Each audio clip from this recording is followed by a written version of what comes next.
నా ఆత్మను స్వయంగా ఎంత చక్కగా ఆయన ఆత్మ అప్పగిస్తాడు. మనం నమ్మకం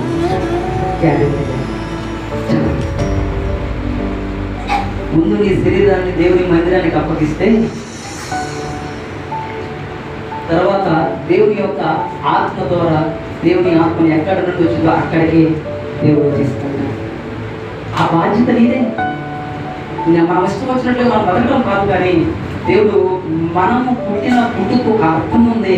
అర్థాన్ని తెలుసుకొని మనం కానీ జీవించగలిగితే మటుకు ఆత్మ ఖచ్చితంగా పోతుంది.